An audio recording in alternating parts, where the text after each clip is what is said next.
बचपन में तो उनका कोई नाम नहीं था, लेकिन बाद में उन्हें नाम मिले।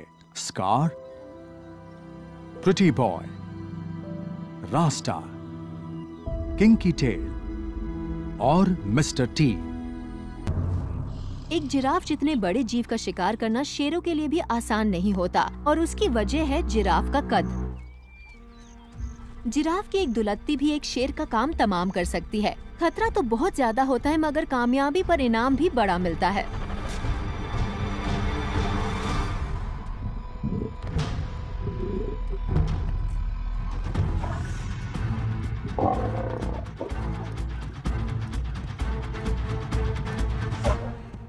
अगर शेरनियां किसी बड़े जीव को दबोचने की कोशिश कर रही हों, तब शेर भी उनका साथ देने आ जाते हैं। और वेस्ट स्ट्रीट के शेर भी अलग नहीं थे।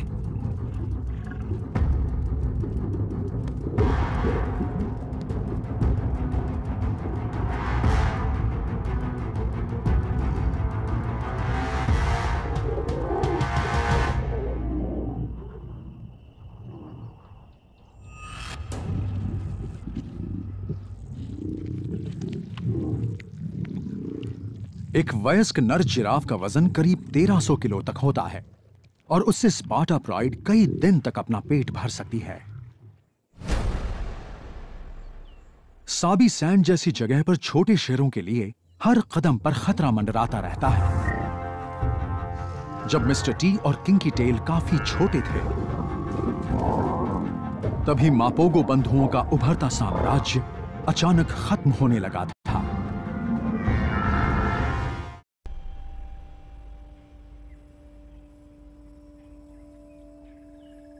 सन 2003 में मापोगो बंधु यानी mister T, kinky tail, Rasta, pretty boy और स्कार 6 महीने से लेकर 1.5 साल तक के थे।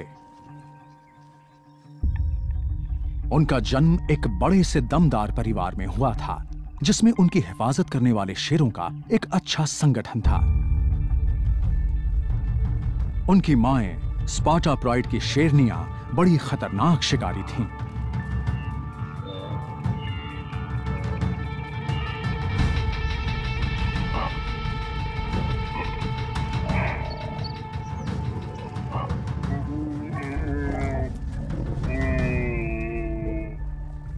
स्पार्टा शेरनियों ने उन बच्चों को उनकी जिंदगी की सबसे बड़ी चुनौती का सामना करना सिखाया था, शिकार करना। शेर के बच्चे बहुत छोटी उम्र से ही शिकार करने की कला तराशने लगते हैं। वो अपने इलाके में रहने वाले हर जीव का पीछा करते हैं। फिर वो अपना हुनर तराशने के लिए अपने इलाके से बाहर निकलते हैं और हौसला बढ़ने के बाद वो अलग अलग किस्म के शिकार पर हमला करते हैं। कई बार तो ऐसे जीवों पर भी टूट पड़ते हैं जो उनका शिकार होते ही नहीं। मैंने उन्हें साही पर हमला करते देखा है, और ये तो हनी बैजर से भी भिड़ जाते हैं। ये कुछ ऐसी बातें हैं जो शेर के छोटे बच्चे अक्सर करते हैं, जो सही तो नहीं होता, पर इससे उनका आत्मविश्वास बढ़ता है और इसी तरह से सीखकर वो भविष्य में अच्छे शिकारी बन पाते हैं। इतने खतरों के बावजूद ये नन्हे मापोगो बंधु इतने बड़े शिकार को ठिकाने लगाना तभी सीख पाएंगे जब ये खुद बड़ों के साथ शिकार में शामिल हों। शेर के बच्चे अपने परिवार से सबसे अहम सबक सीखते हैं। वो सीखते हैं कि आने वाले दिनों में वो कैसे किसी बड़े शिकार को दबोच सकते हैं, और इसके बाद ही वो बड़े होने पर ज्यादा दमदार और स्वस्थ भी होते हैं। स्पार्टा प्राइड अक्सर शिकार पर परिवार के बच्चों को भी ले जाता है, और बच्चे भी बड़ों से ज्यादा दूर नहीं रहते। 100 में से 90 बार तो यही होता है कि जंगली भैंसे शेरों पर जवाबी हमला करके उन्हें खदेड़ देते हैं।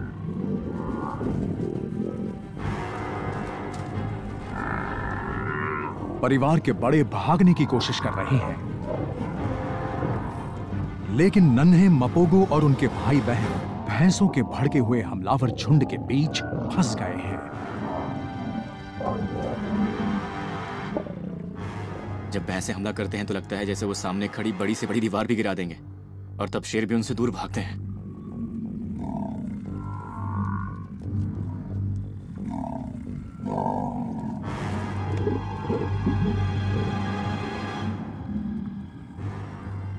मैंने उन्हें काफी दूर से ही देखा था और मुझे तो लग रहा था कि उन भैंसों के बीच फंसे बच्चे कहीं उनका शिकार न बन जाए।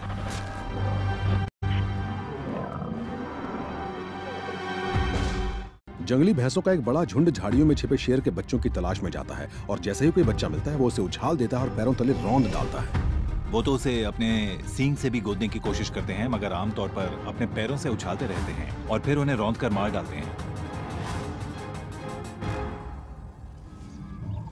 मुझे अच्छी तरह याद है कि जब स्पार्टा प्राइड के कुछ बच्चे मारे गए थे तब पूरे परिवार में मातम छा गया था।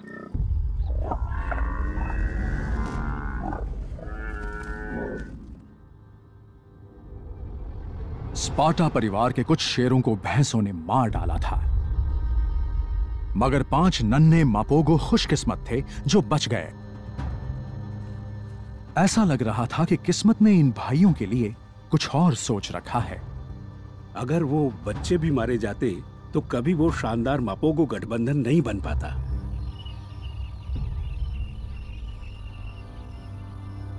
Mister T, kinky tail, Rasta, Scar और प्रिटी बॉय ने हर चुनौती का सामना किया और अपनी जिंदगी का पहला बेहद मुश्किल साल बिता लिया। लेकिन अब उनके सामने आने वाली थी एक नई चुनौती, एक नया खतरा।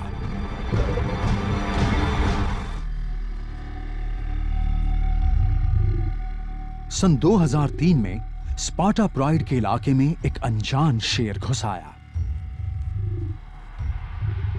जब किसी इलाके में कोई नया शेर आता है तब परिवार के छोटे बच्चों के लिए खतरा बढ़ जाता है। कोई शेर किसी इलाके पर कब्जा जमाने के बाद सबसे पहले हर बच्चे को ही मारता है। मगर नन्हे मापोगो बड़े खुशकिस्मत थे।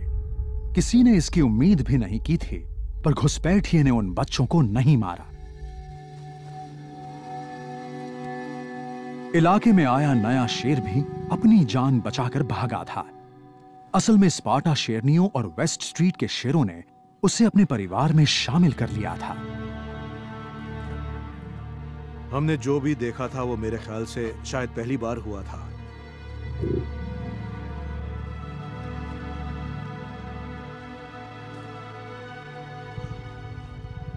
अक्सर होता यह है कि परिवार का दबंग शेर या सरदार बाहर से आए शेर को या तो मार डालता है या उसे खदेड़ देता है, लेकिन पता नहीं क्या बात थी कि उसके साथ किसी ने ऐसा नहीं किया और उसे बहुत जल्दी अपने परिवार में शामिल कर लिया।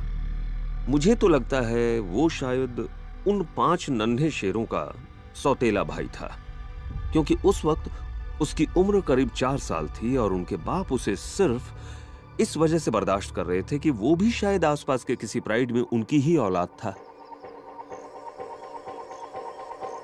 अगले 1 साल में उस नए शेर मखूलू को स्पार्टा प्राइड ने पूरी तरह अपना लिया और वो अब परिवार का सदस्य ही नहीं, उन 5 नन्हे मापोगो शेरों का बड़ा भाई भी बन चुका था। उसी 1 साल के दौरान फील्ड गाइडों ने देखा कि मिस्टर टी और किंकी टेल के बीच जो रिश्ता बचपन में बना था वो अब और ज्यादा मजबूत हो गया था और वो अब हमेशा साथ साथ ही रहते थे।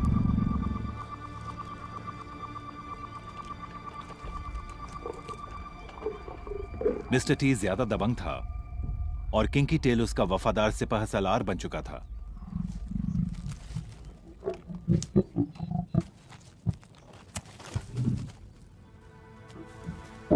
वो हमेशा मिस्टर टी की मदद के लिए तैयार रहता था। ये भी कह सकते हैं कि वो उसका साथी बन चुका था। वो साए की तरह मिस्टर टी के साथ रहता और हर मुश्किल वक्त पर उसकी मदद भी करता था।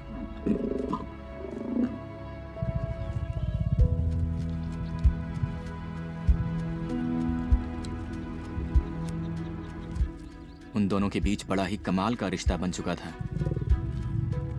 उन्हें साथ रहना बहुत पसंद था और ये बहुत बड़ी बात थी।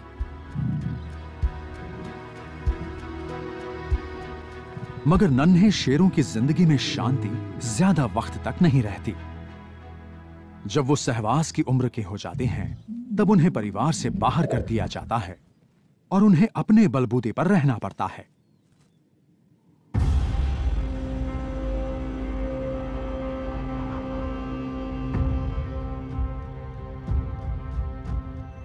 सन 2004 में 5 नन्हे मापोगो के साथ उनसे 2 साल बड़े मखूलू को भी उनके पिताओं ने अपने प्राइड से खदेड़ दिया।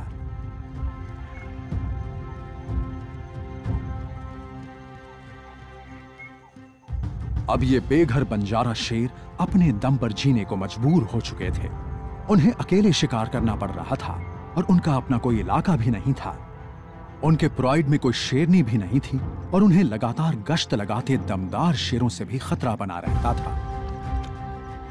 जब ये शेर बेघर बंजारों की तरह रहते हैं, तब किसी और वक्त के मुकाबले ज्यादा शेर मारे भी जाते हैं। सबसे अहम बात यह थी कि वो सब अपनी जिंदगी के जिस मुकाम पर थे, वहां उन्हें अपनी जिंदगी अपने बूते पर काटनी थी। वो घर छोड़ चुके थे।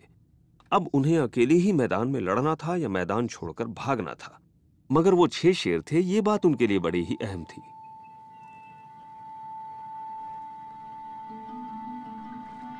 साथ रहने की वजह से ये 6 शेर हर मुश्किल चुनौती का सामना ज्यादा आसानी से कर सकते थे। मापोगो संगठन बन चुका था, मगर इन्हें अभी काफी लंबा सफर तय करना था। उसके बाद ही ये इतने बड़े, दमदार और दबंग हो सकते थे कि अपना एक नया इलाका तय कर सकें। शुरू में तो उन्हें पहचानना भी मुश्किल था, क्योंकि उन सभी का आयाल निकलना शुरू हुआ था। लेकिन फिर धीरे धीरे वो अपने नाम से पहचाने जाने लगे। सबसे पहला तो था मकूलू। वो सबसे बड़ा था। वो काफी हट्टा कट्टा शेर था। उसका अयाल भी काले रंग का था। बहुत ही सुंदर शेर था वो। फिर दूसरे को प्रिटी बॉय कहा जाने लगा। वो देखने में बड़ा ही सुंदर शेर था। उसके बाद स्क्यूस्पैन था, या जख्म के निशान वाला शेर। उसकी पीठ पर बाएं कूल्हे और रीढ़ की हड्डी के बीच एक गहरा निशान था। चौथे का नाम था रास्टर उर्फ ड्रेडलॉक। उसके आयाल में कुछ फंसा हुआ था, जिसकी वजह से वो सचमुच ड्रेडलॉक लगता था। Mister T. उसका आयाल बहुत ही सुंदर था। और छठा था किंकी टेल।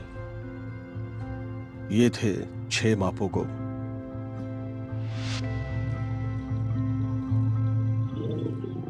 मापोगो एक स्वाजी शब्द है, जिसका मतलब होता है सुरक्षा दस्ता या वो ग्रुप जो साथ में काम करता है। उस वक्त हमें इस बात का एहसास नहीं हुआ था, लेकिन आज लगता है कि हाँ, वो इसी तरह से काम करते थे। छोटे शेर जब पहली बार घर छोड़ते हैं तो 2 समस्याओं का सामना करते हैं। एक तो ये कि छोटी उम्र की वजह से वो ज्यादा समझदार नहीं होते, और नर होने की वजह से वो आलसी होते हैं। इसलिए उन्हें अपना पहला शिकार करने में भी परेशानी होती है। मापोगो बंधुओं को इससे पहले कभी किसी बड़े जानवर का शिकार खुद नहीं करना पड़ा था। जीने के लिए उन्हें सबसे पहले तो शिकार करना पड़ेगा। अगले कुछ महीनों तक मापोगो बंधु अपने शिकार के हुनर को तराशेंगे, अपने अंदर हौसला पैदा करेंगे और तब किसी बड़े शिकार पर हमला करेंगे। लेकिन भले ही 6 शेर साथ में हैं, फिर भी उन्हें यह सब सीखने में वक्त लगेगा।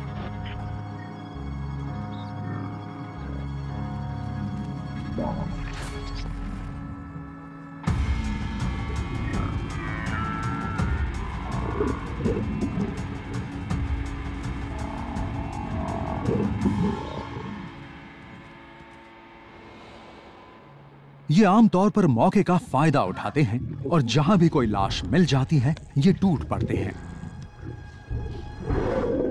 कई बार ये शेरनियों को भी खदेड़ देते हैं ताकि जल्दी से अपना पेट भर सके। लेकिन जब आसपास कोई दबंग और तेज तर्रार शेर होता है, तब इन मापोगो बंधुओं को अपनी जान बचाकर भागना पड़ता है।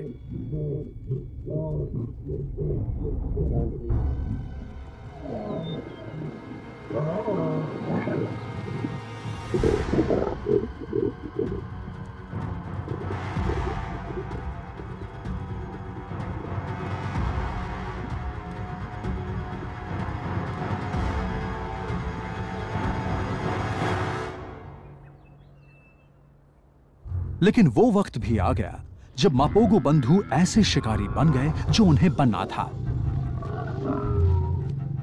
वो भैंसों पर ज्यादा हमले करने लगे थे,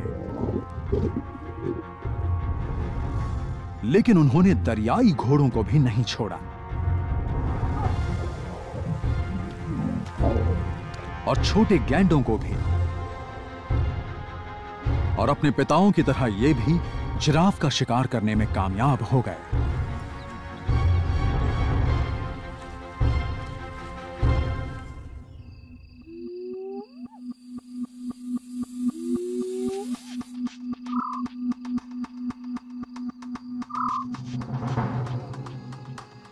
उनकी सबसे बड़ी खूबी यही थी कि वो साथ मिलकर ही शिकार किया करते थे।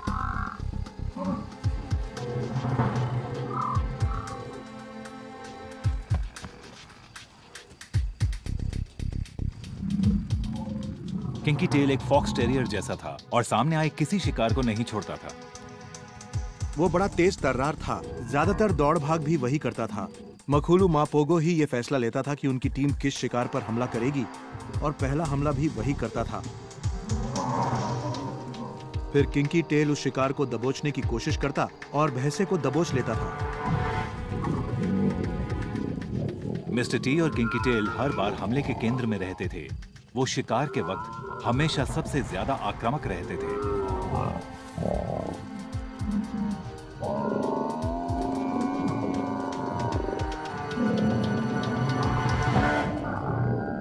सच तो यह है कि इन शेरों ने भैंसों का शिकार करना सीख लिया था, जो इनकी कामयाबी के लिए बहुत बड़ी बात थी। वो अब काफी बड़े और दमदार हो चुके थे। जैसे जैसे इनका आत्मविश्वास बढ़ा, इनमें से एक शेर कुछ ज्यादा ही हौसला दिखाने लगा। किसी शिकार के बाद जब वो उसे खाने लगते थे तो मिस्टर टी अक्सर बाकी सबसे कहीं ज्यादा आक्रामक लगता था। वो किसी भी शिकार को नहीं छोड़ता था, भले ही उसके लिए उसे अपने भाइयों से ही क्यों ना लड़ना पड़ता। वो उनसे लड़ने से भी नहीं हिचकता था।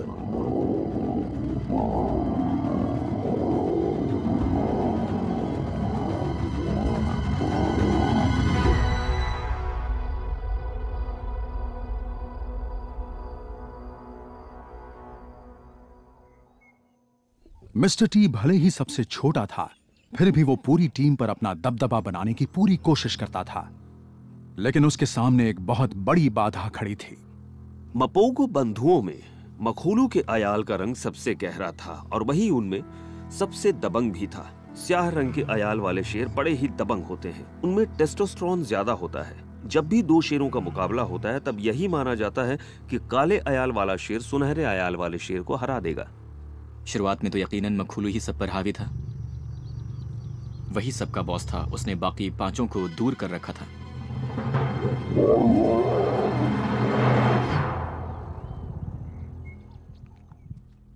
मिस्टर टी को अपनी बारी का इंतजार करना पड़ेगा। मखुलू के नेतृत्व में ये 6 बंजारे शेर आत्मविश्वास से भरे खतरनाक शिकारी बन चुके थे। अब इनका गठबंधन अपने इलाके पर कब्जा जमाने को तैयार था। हमें बहुत बड़ा बदलाव आने की उम्मीद तो थी, लेकिन इतने बड़े पैमाने पर हिंसा होगी ये पता नहीं था।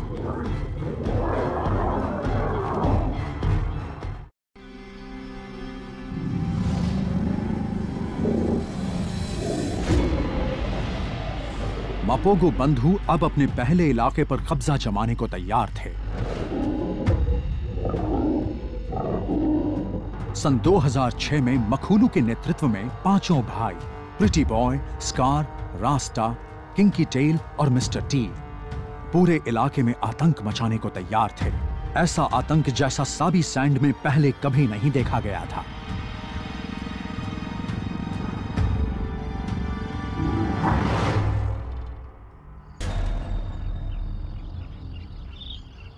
ज्यादातर फील्ड गाइडों ने तो पहले कभी 6 शेरों को एक साथ देखा भी नहीं था। मुझे वो दिन याद है जब मैंने पहली बार साथ में देखा था। उस रोज वो सुबह सुबह झील में पानी पीने आए थे। मैं समझ गया था कि वो पानी पीने जा रहे हैं, इसलिए मैंने अपनी कार उसी हिसाब से वहीं रोक ली थी। कुछ ही देर बाद वो वहां एक एक करके पानी पीने आने लगे और फिर वहां 6 के 6 शेर साथ में पानी पी रहे थे। मुझे तो आज भी यकीन नहीं आता। ये मेरी आज तक की बेहतरीन फोटो है।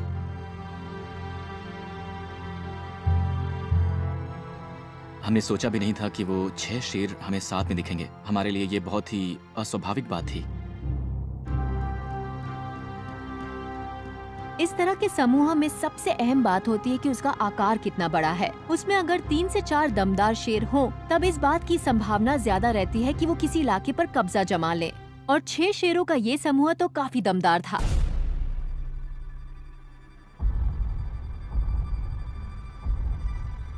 मापोगो बंधु किसी भी इलाके पर सिर्फ अपने दमखम से ही कब्जा जमा सकते थे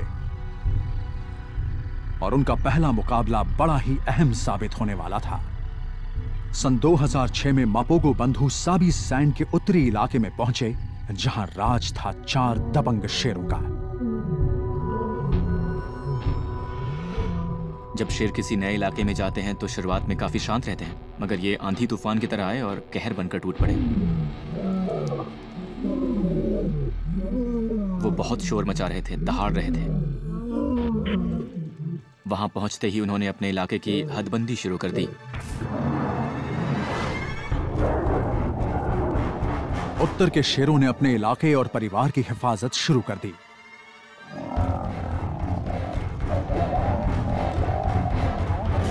मगर वो मापोगो बंधुओं के सामने टिक नहीं पाए। उन्होंने उन 4 में से एक शेर को मार डाला और बाकी बचे 3 शेर वहां से भाग खड़े हुए। उन्होंने सामना करने का हौसला भी नहीं दिखाया। वो उनके सामने टिक ही नहीं सकते थे।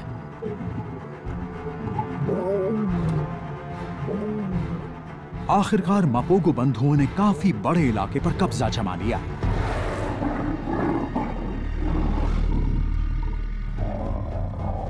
ये वो इलाका था जहां से वो अपने दबदबे और अपनी ताकत को और बढ़ा सकते थे। जैसे ही उन्होंने अपने पहले इलाके पर कब्जा जमाया, उनका खूनी खेल भी शुरू हो गया। उसी वक्त वो साबित कर चुके थे कि उनके सामने कोई नहीं टिक सकता। अगले 1 साल में मापोगो बंधुओं ने अपने सामने आए हर उस शेर को ठिकाने लगा दिया जो उनके लिए खतरा बन सकता था। जब शेर सामने ज्यादा शेरों की तादाद देखते हैं तो वो भाग निकलते हैं, और वहां के शेरों ने भी यही किया, क्योंकि अगर वो पकड़े जाते तो जान से जाते।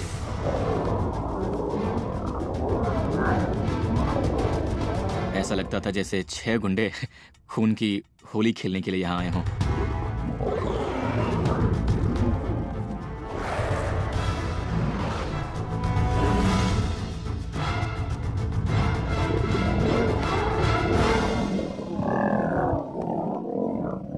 जैसे जैसे उनका आत्मविश्वास बढ़ रहा था, उनका इलाका भी बढ़ता जा रहा था। उसकी बड़ी वजह यह थी कि वो दूसरे शेरों को क्रूगर की ओर खदेड़ते जा रहे थे और अपना इलाका बढ़ा रहे थे।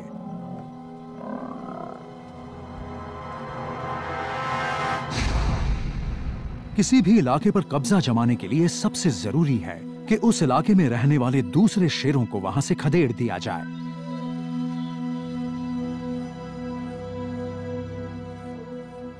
हमें फिक्र थी। उन इलाकों में कई परिवार बसे थे, उनमें बहुत से बच्चे भी थे। उन परिवारों में रह रहे बच्चे 6 से 8 महीने के थे और हम उन्हें अच्छी तरह जानते थे। वो अपने रंग में आने ही लगे थे कि तभी उन्होंने उन पर हमला कर दिया।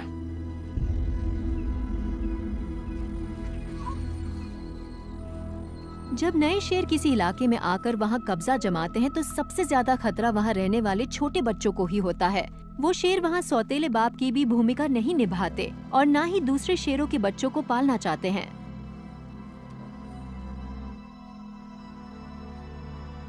शेर जब किसी इलाके पर कब्जा जमाते हैं, तब वो सबसे पहले तो वहां रहने वाले परिवारों के बच्चों को मारते हैं, फिर उस शेरनी को भी जो अपने बच्चों की हिफाजत के लिए ज्यादा जोर लगाती है।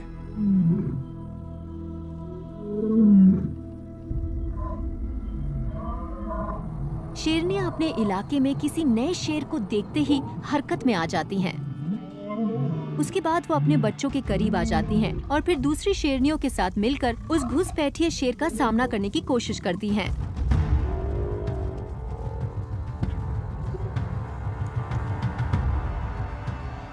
अगर बच्चे थोड़े साहसी हुए तो शेरनी उन्हें लेकर कहीं और चल पड़ती है ताकि उस घुसपैठिए से संघर्ष न करना पड़े। अगर बच्चे लाचार और मजबूर हों तो शेरनी को शेर का सामना हर हाल में करना ही पड़ता है।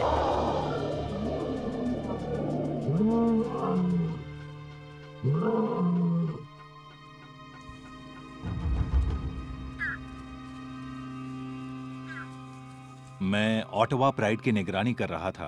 उस प्राइड में 3 शेरनियां और 11 बच्चे थे।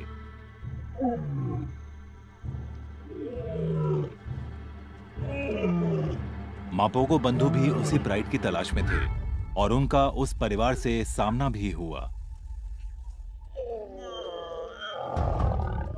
वो लड़ाई बड़ी ही हिंसक थी क्योंकि शेरनियां हर हाल में अपने बच्चों को बचाना चाहती थीं।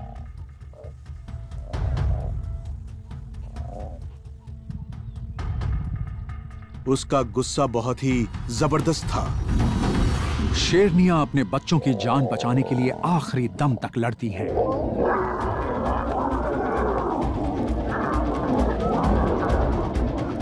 वहां बहुत कुछ हो रहा था। चारों तरफ अफरा तफरी मची थी। हमारी गाड़ी के आसपास काफी हंगामा मचा था। एक बार तो मुझे ऐसा लगा कि एक शेरनी उन शेरों से बचने के लिए हमारी गाड़ी के ऊपर से ही कूद जाएगी। इन सभी मामलों में मापोगो बंधु छोटे बच्चों को मार रहे थे। शेरनियां अपने बच्चों को बचाना चाहती थीं, लेकिन मापोगो बंधु उनके ऊपर भी भारी पड़ रहे थे। एक भड़का हुआ शेर बस एक ही बात सोचता है, दूसरे शेर के बच्चों को मार डालो। ऐसे में उन शेरनियों के पास कोई रास्ता नहीं था। जब मां का सुरक्षा घेरा टूटा, तब उन खूंखार मापोगो शेरों और ऑटवा प्राइड के छोटे बच्चों के बीच कोई दीवार नहीं रह गई थी।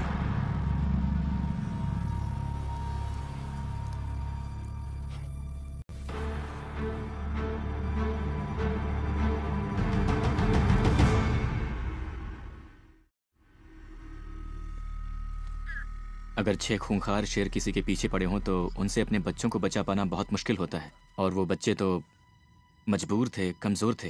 वो भला उनके सामने कहां टिक पाते। पूरे ऑटवा प्राइड में मेरे ख्याल से 11 बच्चे थे। उनमें से एक भी नहीं बचा।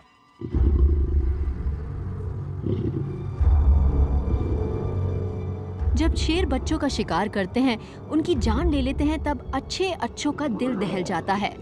मैं तो एक बायोलॉजिस्ट हूँ, मुझे मालूम है कि ऐसा होता ही है, फिर भी मैं वो नजारा नहीं देख सकती।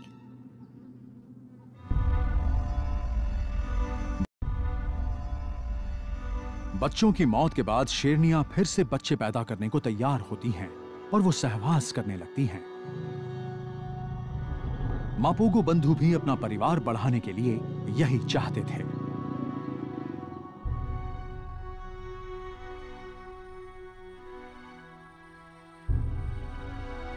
करीब 3 महीने के दौरान इस इलाके में शेर के जितने भी बच्चे थे वो सब मारे गए और मापोगो बंधुओं ने उन्हें खा लिया।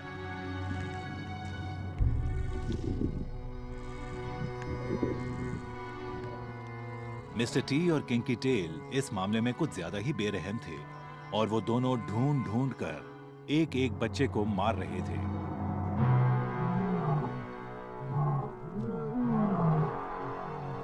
अपने पहले ही साल में मारे जाने वाले शेर के करीब 1/4 बच्चे दूसरे शेरों का ही शिकार बनते हैं।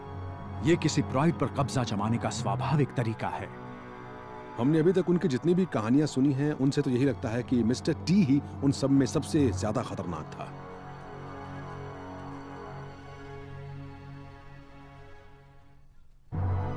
शेरों का ये खून खराबा आमतौर पर बच्चों की मौत के बाद खत्म हो जाता है, लेकिन मापोगो बंधुओं का गठबंधन इससे बिल्कुल ही अलग था।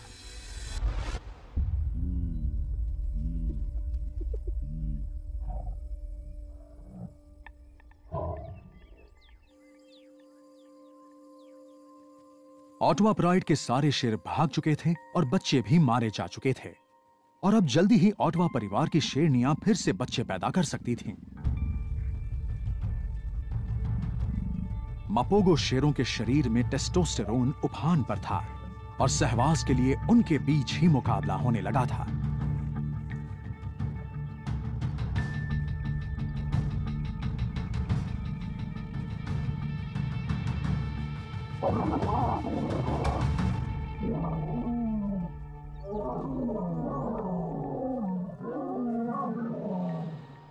वो तो इस कदर जोश में थे कि उन शेरनियों की भी जान लेने लगे थे जो उनके साथ सहवास करने को तैयार थीं।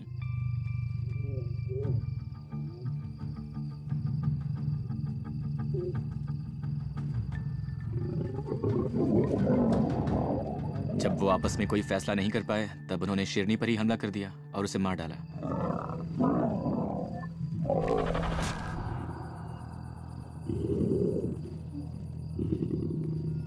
मैंने सबसे पहले यही देखा कि मिस्टर टी एक शेरनी की पीठ में अपने दांत गड़ा रहा है। फिर वो उसका गला घोंटने लगा।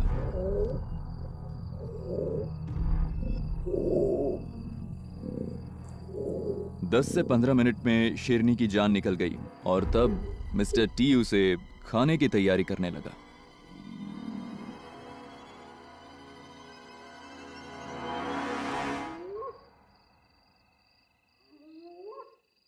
सच कहूं तो मापोगो बंधुओं की कुछ हरकतें ऐसी थी जो बड़ी ही अनोखी थीं, जैसे कि शेरनियों को मारना। किसी प्राइड में शेरनियों को मारना, उन शेरनियों को जिनके साथ सहवास करके वो बच्चे पैदा कर सकते थे, ये बात बड़ी अनोखी है और मैंने जंगलों में पहले कभी ऐसा कुछ नहीं देखा था।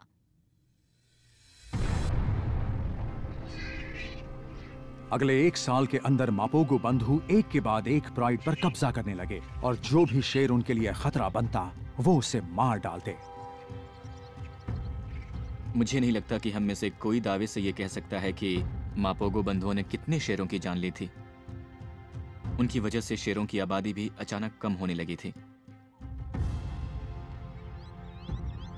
एक बार तो हमें लगा था कि उन्होंने सैबी सैंड में एक ही साल में करीब 100 शेरों की जान ले ली थी। इतने शेरों का मारा जाना छोटी बात नहीं है। ऐसा लग रहा था कि मापोगो बंधुओं के रहते हुए साबी सैंड में कोई भी शेर सुरक्षित नहीं है। मापोगो बंधुओं से जीत पाना नामुमकिन सा था, लेकिन उनके दबदबे को टक्कर मिली उनके गठबंधन के अंदर से। मैंने मिस्टर टी और मखुलू के बीच हुई लड़ाई जैसी लड़ाई कभी नहीं देखी थी।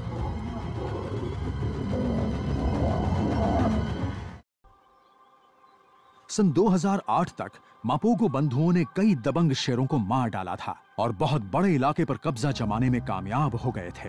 वो इलाका इतना बड़ा था कि उसमें कभी 5 अलग-अलग इलाके हुआ करते थे।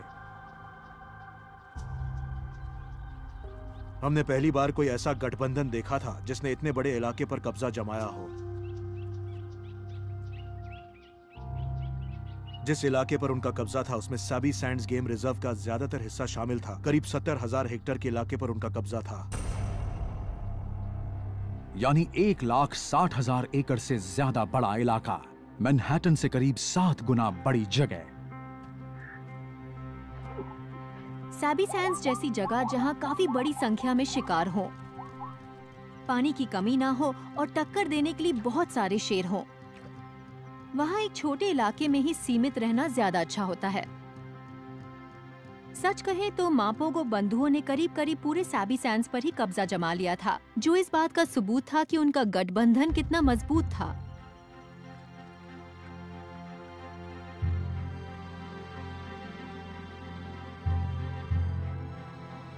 सारे विरोधियों को खत्म करने के बाद मापोगो बंधु करीब 8 प्राइड पर कब्जा जमा चुके थे।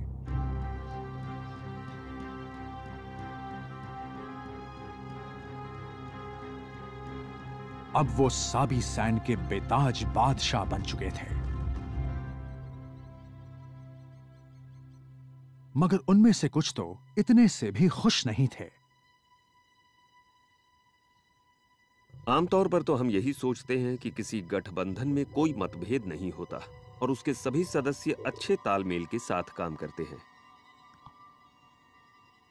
अक्सर यही देखा गया है कि ऐसे किसी गठबंधन में 1 या 2 शेर दबंग होते हैं और बाकी उसके सिपहसालार, लेकिन फिर उनके सामने ये सवाल होता है कि वो उस टोली में रहें और दबंगों का हुक्म बजाएं या फिर उनसे अलग होकर अपनी एक दूसरी टोली बना लें। मिस्टर टी और किंकी टेल तो मानो सिपह सालारी के लिए पैदा ही नहीं हुए थे। वो तो बस राज करना चाहते थे। लेकिन एक शेर उनके रास्ते का कांटा था। मखुलू यकीनन मापोगो बंधुओं में सबसे दबंग था। वो बॉस था। मैंने मिस्टर टी और मखुलू के बीच हुई लड़ाई जैसी लड़ाई कभी नहीं देखी थी। उस लड़ाई में मिस्टर टी ने उसे कड़ी टक्कर दी थी।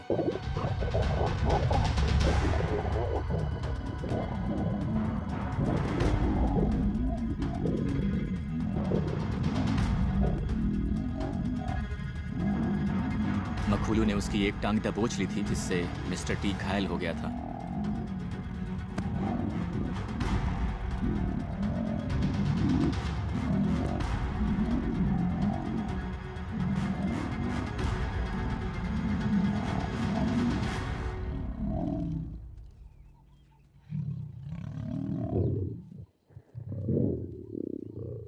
और उसके बाद ही गठबंधन में दरार पड़ने लगी। मेरे ख्याल से ये भी एक वजह थी कि वो दोनों बाकी चारों को छोड़कर चले गए।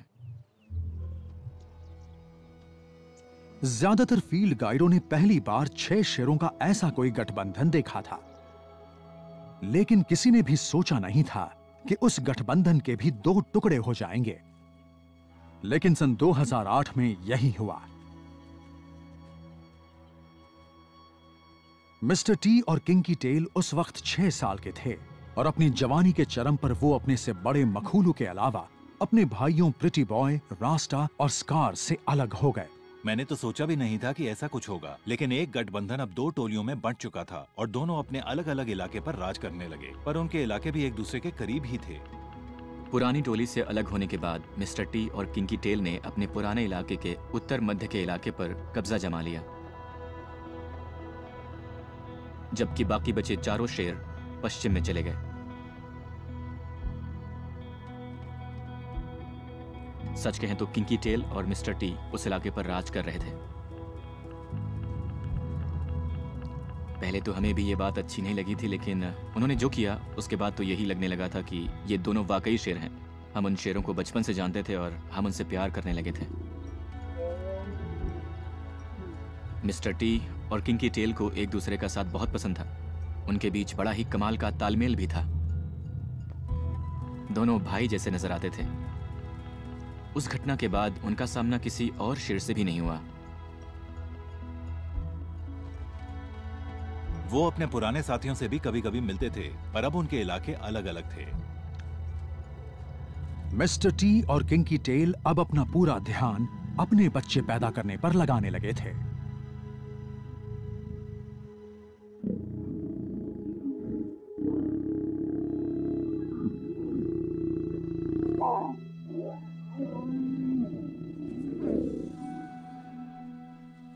अगर बच्चों की देखभाल करने वाले शेरों की एक दबंग टोली साथ हो तो शेरनियां भी खुद को सुरक्षित समझती हैं, क्योंकि वो शेर उनके बच्चों को दूसरे शेरों से बचाते हैं।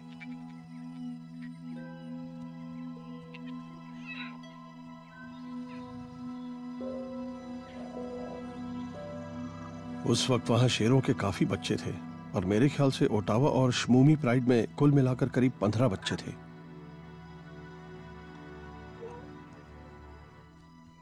कई दूसरे प्राइड्स में भी नए बच्चों का जन्म हुआ था और वो मापोगो बंधुओं के अलग अलग इलाकों में रहते थे।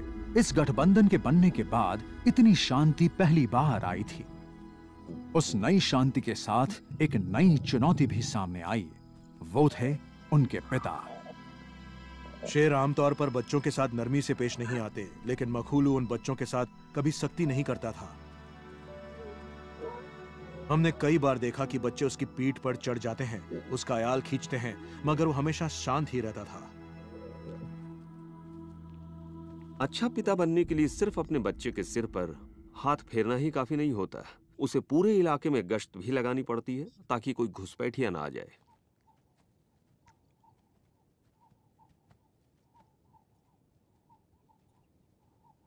शेर अपने इलाके में गश्त लगाते हैं और अपने इलाके की सुरक्षा करते हैं। इसके लिए वो कई तरीके अपनाते हैं। कभी दहाड़ते हैं,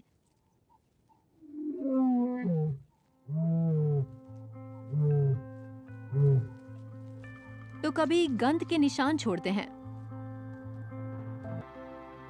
मापोगो बंधुओं के इलाके के पश्चिमी भाग में एक शेर अपनी टोली की सीमा की रक्षा पूरी शिद्दत से कर रहा था।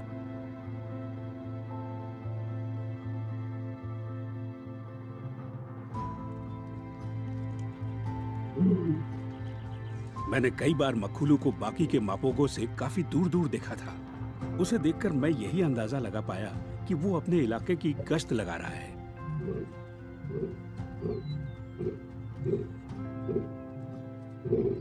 कई बार वो पूरे हफ्ते भर अपने साथियों से दूर रहता था और फिर वापस आकर उनके साथ रहने लगता था।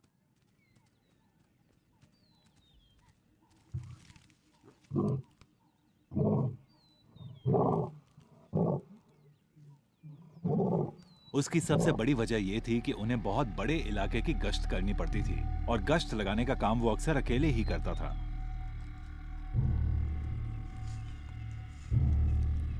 कई बार हमने उसकी दहाड़ने की आवाज भी सुनी थी और हम उसकी दहाड़ अच्छी तरह पहचानते थे क्योंकि वो बिल्कुल अलग थी। मैंने आज तक किसी शेर को मखूलू की तरह दहाड़ते हुए नहीं सुना। उसकी दहाड़ बिल्कुल ही अलग थी। एक शेर के तौर पर उसकी दहाड़ बड़ी ही दमदार थी। ज्यादातर शेर तो 45 सेकंड से 1 मिनट तक दहाड़ने के बाद चुप हो जाते हैं, लेकिन वो लगातार दहाड़ता ही रहता था।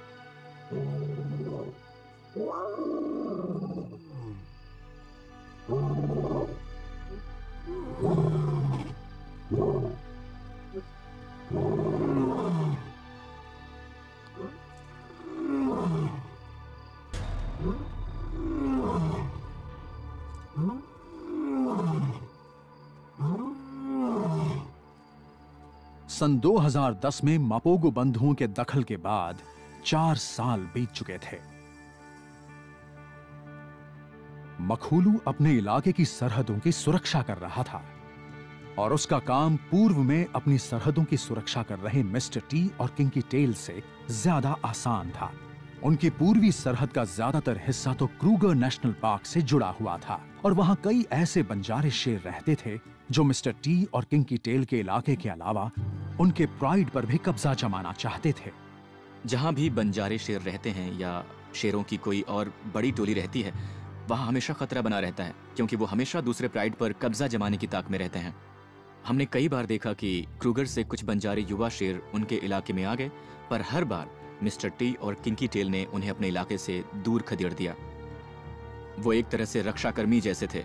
अक्सर दूसरे शेरों का सामना भी वही किया करते थे। दूसरे शेर मखूलू और दूसरे 3 शेरों तक तभी पहुंच सकते थे जब वो किंकी टेल और मिस्टर टी से बच निकले। 2 साल तक मिस्टर टी और किंकी टेल बाहरी घुसपैठियों से लड़ते रहे और न सिर्फ अपने इलाके को बल्कि पश्चिम में रहने वाले अपने भाइयों को भी बचाते रहे।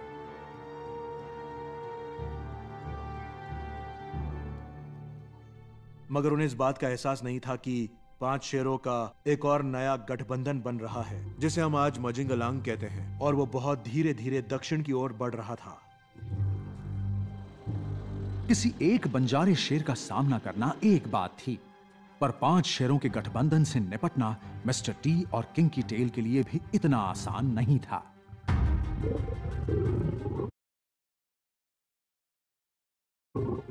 मजिंगिलानीज काफी बड़े, तगड़े, युवा और लड़ने में माहिर शेरों का समूह था।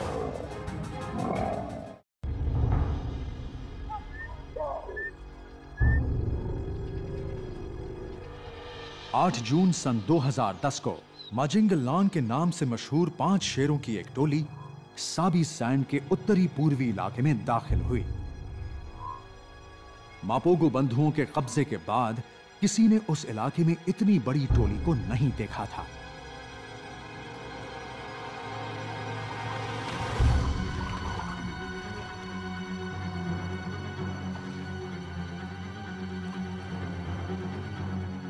छह शेरों की टोली मापोगो का मुकाबला कर पाना आसान काम नहीं था, मगर उसमें फूट पड़ने के बाद अब पूर्वी सरहद की सुरक्षा की जिम्मेदारी सिर्फ मिस्टर टी और किंकी टेल की रह गई थी।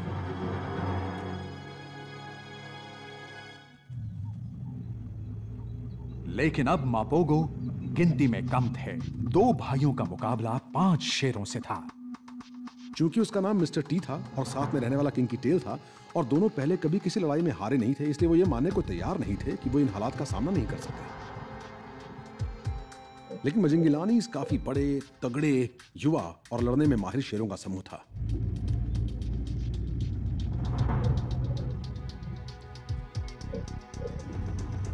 समझ में नहीं आ रहा था कि क्या होने वाला है। हमें अंदाजा नहीं था कि वो क्या करेंगे। मैं बहुत डर गई थी।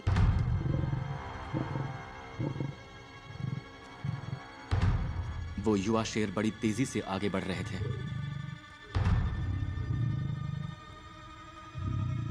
देखकर ही लग रहा था कि कुछ तो गड़बड़ है, मगर मैंने सोचा नहीं था कि मिस्टर टी आ जाएगा और किंकी टेल भी उसके पीछे ही होगा। मिस्टर टी और किंकी टेल अचानक ही उसके सामने आ गए और करीब 100 मीटर दूर तक उन्होंने उसका पीछा किया। मजिंगलानी के शेर को टोली से अलग करने के बाद मिस्टर टी और किंकी टेल ने उस पर हमला कर दिया। मिस्टर टी ने पीछे से उसकी गर्दन दबोची और जमीन पर पटक दिया और किंकी टेल सीधे उसकी जांघ पर चढ़ गया।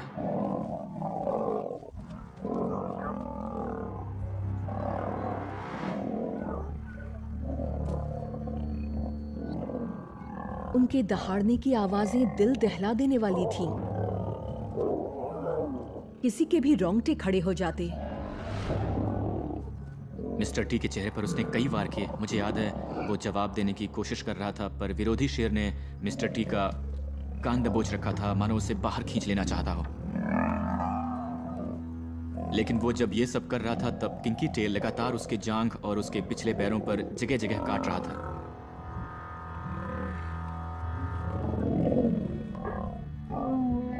और वो दहाड़ भी रहा था। दूसरे शेर पर हमला करते वक्त किंकी टेल भी दहाड़ रहा था। उसने अपने दुश्मन को दबोच रखा था और वो दहाड़ रहा था। मैंने पहले कभी ऐसा नजारा ना तो देखा था और ना ही सुना था। मैंने वैसा गुस्सा, वैसा आक्रामक रूप, वैसी ताकत पहले कभी नहीं देखी थी।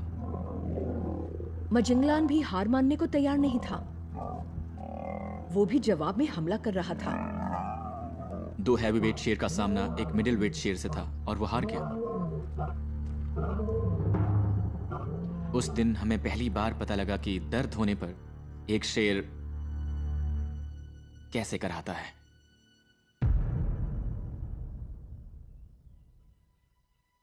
उनकी लड़ाई देखने के बाद मेरे दिल में बड़ा मिला जुला एहसास था। मैं इस बात से राहत महसूस कर रही थी कि उस जानलेवा लड़ाई में किंकी टेल या मिस्टर टी को ज्यादा कुछ नहीं हुआ था। घायल किंकी टेल और मिस्टर टी ने दिन भर अपने जख्मों का इलाज किया, जबकि मजिंगलान को उन्होंने सड़क किनारे ही अधमरा छोड़ दिया था। एक बार फिर उन्होंने अपने इलाके की हिफाजत कर ली थी।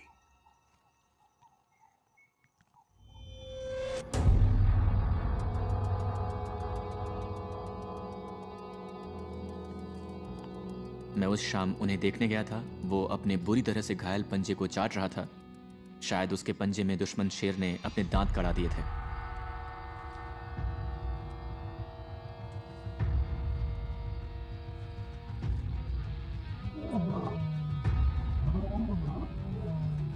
रात में खाने के वक्त मैंने जंगल के खुले इलाके और लॉज के आसपास शेर की दहाड़ सुनी। अचानक ही एक रेंजर ने मेरे घर का दरवाजा खटखटाया और कहा, अपना कैमरा लीजिए और जल्दी से बाहर आ जाइए।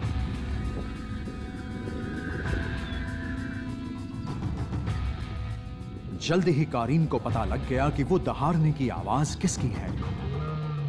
मजिंगलान घुसपैठिए बढ़े चले आ रहे थे। हमने सड़क तक मजिंगलान शेरों का पीछा किया और तब मैं यही सोच रही थी कि नहीं, ये नहीं हो सकता, ये फिर से लड़ने वाले हैं। ऐसा लग रहा था कि मजिंगलानी शेर बदला लेने आ रहे हों।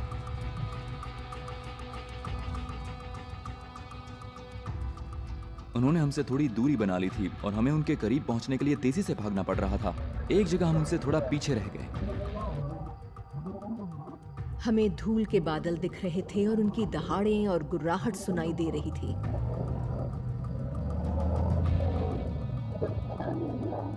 अचानक ही जबरदस्त लड़ाई शुरू हो गई। हमारी समझ में नहीं आ रहा था कि उनमें से कौन किस टोली का है। करीब जाने पर हमने देखा कि वो एक मापोगो ही है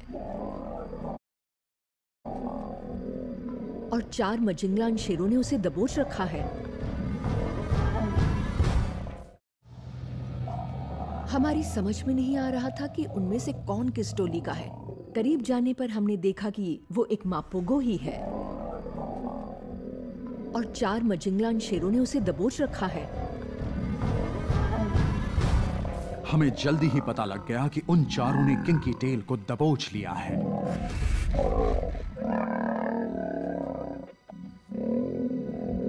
वो बुरी तरह घायल था, पर भागने के लिए पूरा जोर लगा रहा था।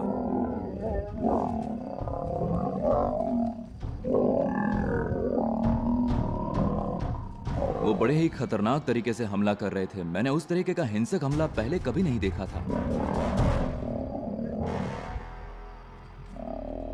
फिर वो उस बेचारे की चीर फाड़ करने लगे। उनमें से एक शेर उसके पिछले पैरों के बीच उसके जेनेटेलिया पर हमला कर रहा था, उसकी नर्म अंडरबेली पर। फिर अचानक ही हमने एक तेज आवाज सुनी, मानो कहीं गोली चली हो। वो आवाज रीढ़ की हड्डी टूटने की थी। ढेर सारा खून। और उस घटना को अपनी आंखों से देखने के बाद हम बुरी तरह से दहल उठे थे।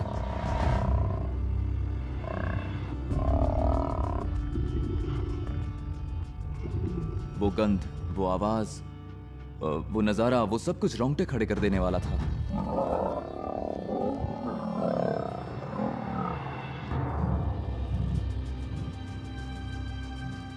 मगर तभी वहां जाने कहां से मिस्टर टी आ गया। वो अचानक ही बाहर आया था और उसने एक तरफ से एक मजिंगलान पर हमला कर दिया।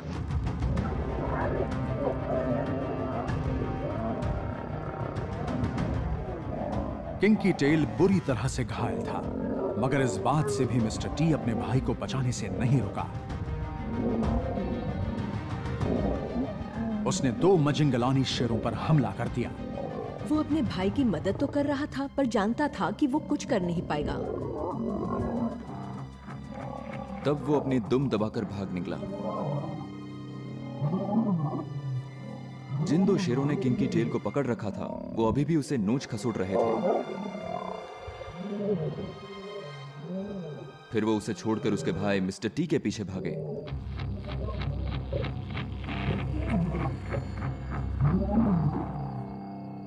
पकड़े जाने पर मिस्टर टी का भी वही हाल होता जो उसके भाई का हुआ था।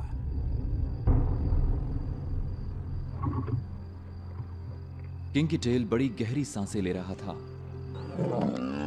कोई कुछ नहीं बोल रहा था। वहां भीषण सन्नाटा छाया था।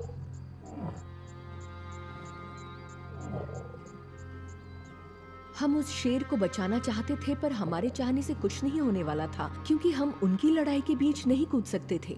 हम वहां कुछ कर ही नहीं सकते थे।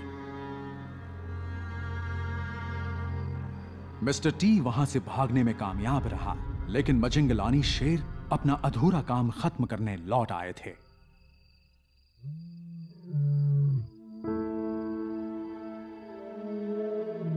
वहां पहुंचने के कम से कम 10 मिनट पहले से हम उनके लौटने की आवाज सुन रहे थे। फिर कुछ दूरी पर हमें वो आते हुए नजर आए। वो समझ गए थे कि वो अब उसके ऊपर हावी हो चुके हैं और वो घायल भी है।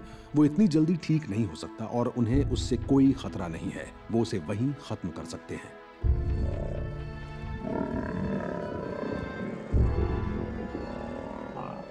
उस वक्त हम समझ चुके थे कि अब किंकी टेल को कोई नहीं बचा सकता। उसकी मौत तय है। किंकी टेल को उस हालत में देखना मेरी जिंदगी का सबसे बुरा अनुभव था।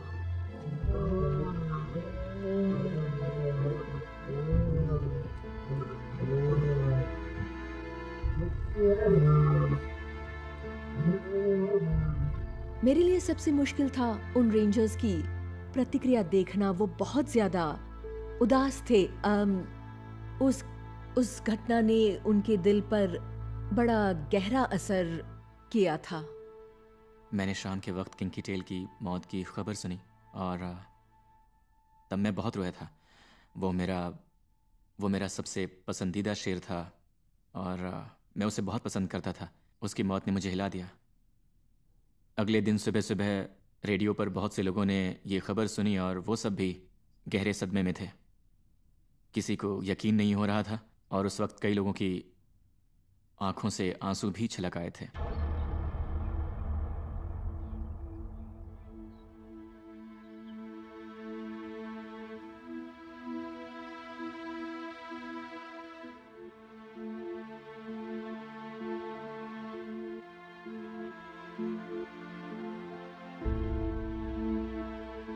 अगली सुबह हम सभी लॉज से निकल आए। हम ये जानना चाहते थे कि कल रात असल में क्या हुआ था।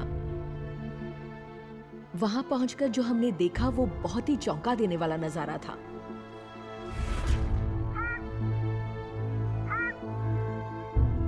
हमने देखा कि एक लकड़बग्घा और 2 ब्लैक बग सियार किंकी टेल की लाश को चाट पोंछकर साफ कर रहे थे।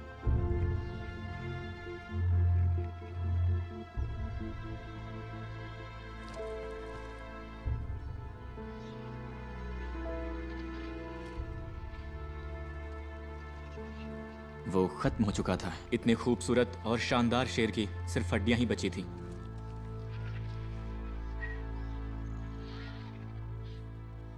मुझे सबसे ज्यादा दुख ये देखकर हुआ कि एक ब्लैक बैक सियार वो अयाल लेकर भाग रहा था जो कभी एक बड़े ही खूबसूरत शेर की शान था।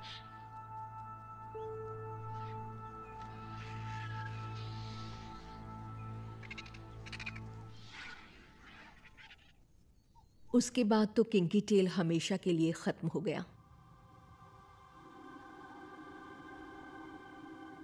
अपने भाई की मौत के बाद जख्मी मिस्टर टी को पश्चिम की ओर जाते हुए देखा गया था। मिस्टर टी मान चुका था कि अब वो कुछ नहीं कर सकता। वो उस इलाके पर राज नहीं कर सकता, उस इलाके की हिफाजत नहीं कर सकता। मिस्टर टी समझ चुका था कि उसका सबसे बड़ा सहयोगी, उसका भाई, उसका दोस्त, वो जो उसके लिए कुछ भी कर सकता था, वो अब नहीं रहा। उसे यह एहसास भी हो चुका था कि अब वो उस इलाके पर अकेला राज नहीं कर सकता।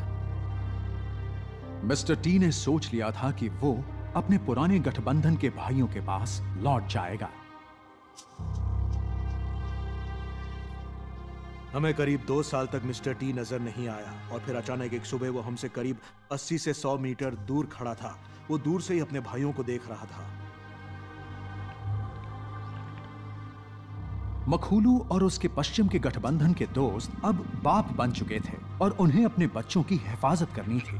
मखूलू अच्छी तरह से जानता था कि अगर कोई बाहरी शेर उसके इलाके में आ गया तो क्या अंजाम हो सकता है।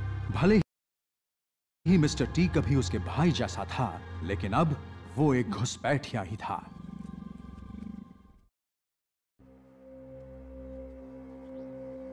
मिस्टर टी किसी तरह से मजिंगलानी शेरों से बच निकला था, उन शेरों से जिन्होंने उसके भाई किंकी टेल को मार डाला था और उसके पूर्व के इलाके पर कब्जा जमा लिया था। अब वो पश्चिम की ओर जा रहा था, जहां मखूलू और बचे हुए मापोगो बंधुओं का राज था।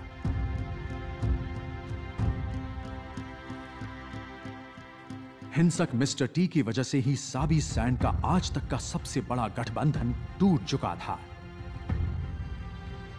अब उसकी वापसी पर उसके भाइयों की क्या प्रतिक्रिया होगी? मखूलू मपोगो को मिस्टर टी की वापसी पर खुशी नहीं हुई थी, मगर वहां के बाकी तीनों मपोगो ने उसे कबूल कर लिया था।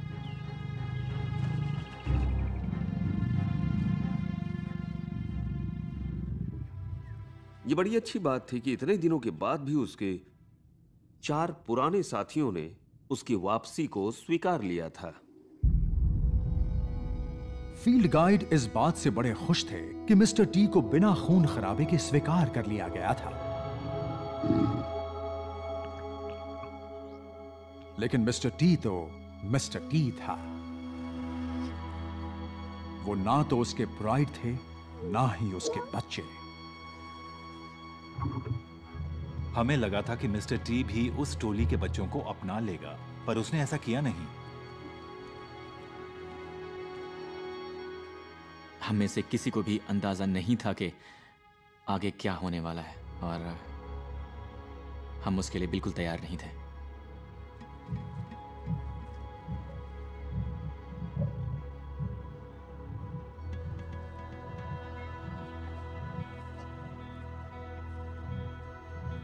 कुछ ही दिनों के बाद उसने टोली के बच्चों को मारना शुरू कर दिया।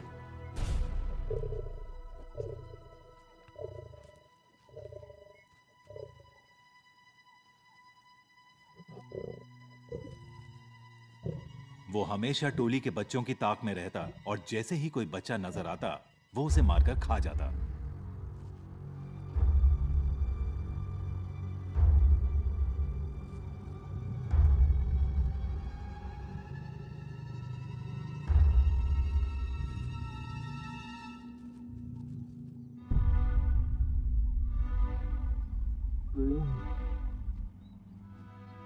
सबसे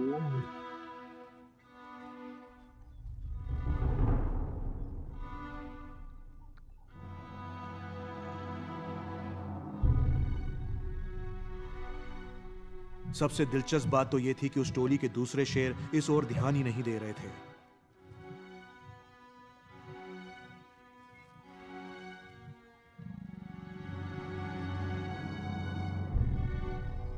उनमें से ज्यादातर बच्चे मिस्टर टी के भतीजे या भतीजियां थे, मगर उसके भाई उसके कत्लेआम को रोकने की कोशिश भी नहीं कर रहे थे।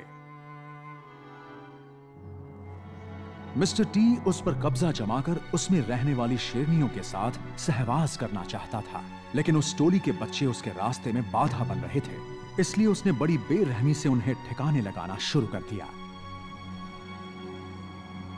अब पश्चिम में सत्ता पलट चुकी थी। मिस्टर टी नया राजा बन चुका था।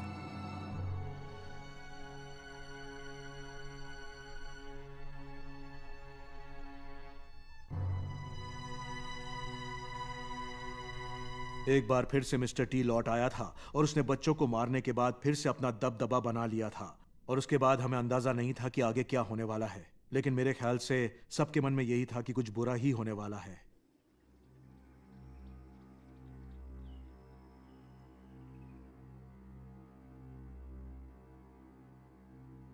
अगले 2 सालों में मजिंगलानी शेरों ने मापोगो के करीब करीब पूरे इलाके पर कब्जा जमा लिया। घुसपैठियों ने मिस्टर टी और किंकी टेल के ज्यादातर इलाके और उनके प्राइड पर कब्जा कर लिया था और उनके सारे बच्चों को मार डाला था।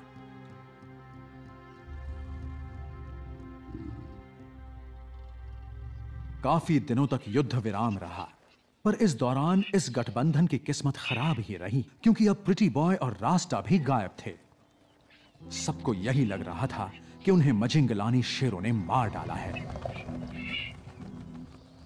एक वक्त वो भी था जब इस दमदार मापोगो गठबंधन का साबी सैंड पर राज था, लेकिन अब वहां उनकी पहचान तक मिटने वाली थी। अब सिर्फ 3 मापोगो ही बचे हुए थे, मखुलू और मिस्टर टी के अलावा सिर्फ स्कार बचा था। 6 साल तक मापोगो बंधुओं ने साबी सैंड पर राज किया था। जंगलों में शेर ज्यादा से ज्यादा 12 साल की उम्र तक बचे रह पाते हैं। मिस्टर टी 10 साल का था और स्कार 12 का, तो मखुलू 14 साल का। उनकी उम्र बढ़ रही थी, विरोधी सिर उठाने लगे थे। ऐसे में उनका अंत करीब ही था।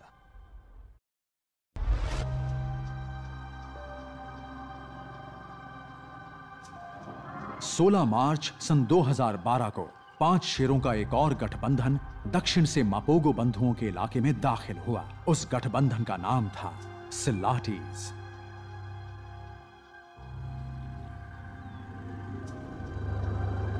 एक रोज सुबह सुबह हम कहीं जा रहे थे, तभी हमने अपनी कार रोक दी और एक आवाज सुनने लगे।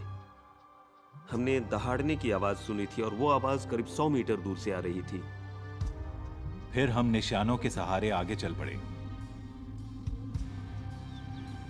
यह तो साफ जाहिर था कि सिलाटीज असल में मापोगो बंधुओं के पीछे पड़े हैं। वो युवा और दमखम वाले थे। वो अभी जवानी में कदम ही रख रहे थे, इसलिए वो किसी से भी लड़ने को तैयार रहते थे।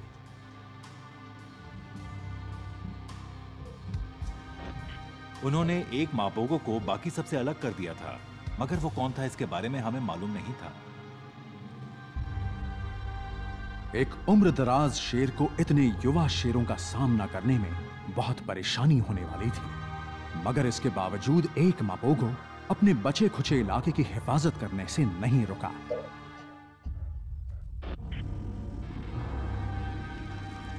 जब मैं मौका-ए वारदात पर पहुंचा, तब तक मिस्टर टी पर हमला हो चुका था। आखिरी मापोगो सम्राट अपनी जान बचाने के लिए लड़ रहा था और वो अकेला था।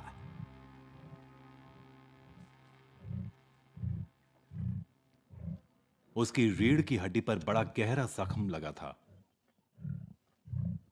उसके पिछले पैरों के ठीक ऊपर और उसका पिछले पैरों से नीचे का पूरा शरीर अपाहिज हो चुका था। इसकी वजह से उसकी ओर बढ़ रहे चारों शेर बड़ी आसानी से उसे अपना शिकार बना सकते थे।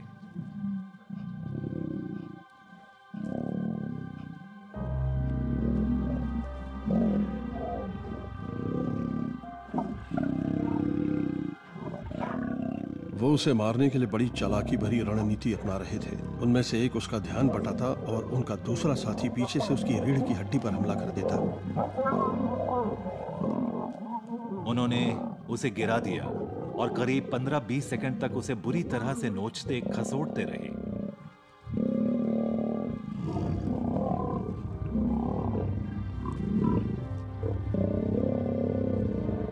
उसके बाद वो रुके और वहां से चल पड़े।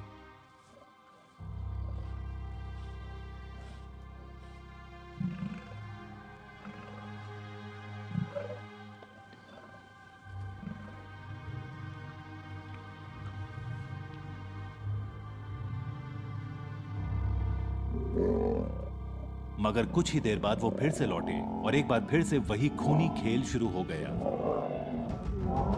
मिस्टर टी उस वक्त अपनी जान बचाने के लिए लड़ रहा था।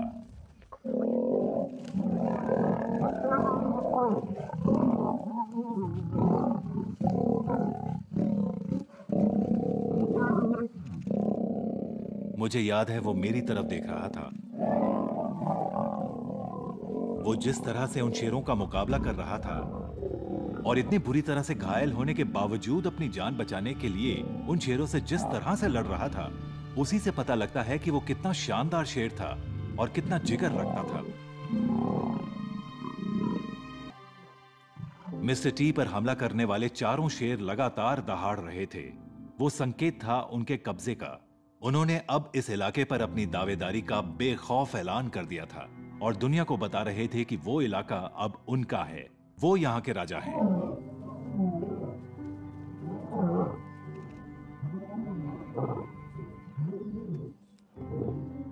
वो नजारा बड़ा ही चौंकाने वाला था। हम घबरा भी रहे थे, दंग भी थे और हमें अपनी आंखों पर बिल्कुल यकीन नहीं हो रहा था।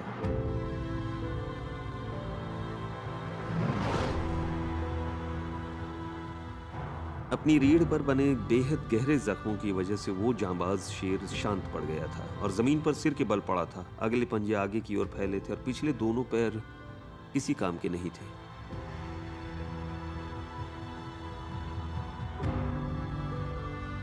वो उन जख्मों से उबर नहीं सकता था। मिस्टर टी का वो आखिरी दिन था और उस रोज उसकी मौत तय थी।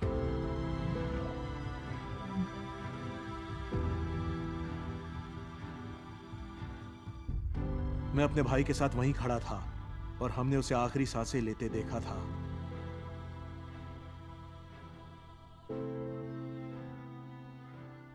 इस तरह से एक युग को खत्म होता देख किसी की भी रूह कांप जाएगी और मैं तो बस यही दुआ करता हूं कि अब कभी ऐसा नजारा देखने को ना मिले।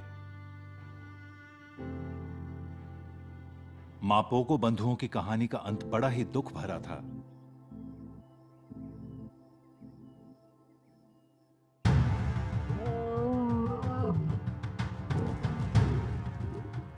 मैं तो यही मानता हूं कि मिस्टर टी एक शेर की तरह जिया और उसकी मौत भी एक जांबाज शेर जैसी ही हुई। अपने इलाके की हिफाजत के लिए वो अपनी सीमा के कहीं पार निकल गया था और अंत में बेचारा उसकी हिफाजत करते मारा गया। मापोगो बंधुओं ने 6 साल तक राज किया था और उतनी मारकाट पहले किसी ने नहीं देखी थी जितनी उनके दौर में हुई थी। मगर अफसोस उनका अंत भी बड़े हिंसक तरीके से हुआ। मखूलू और स्कार आखिरी बचे मापोगो थे। वो अब काफी उम्र दराज हो चुके थे और चारों तरफ से दुश्मनों से घिरे हुए थे। ऐसे में बस एक ही रास्ता था, वो साबी सैंड से चले जाएं।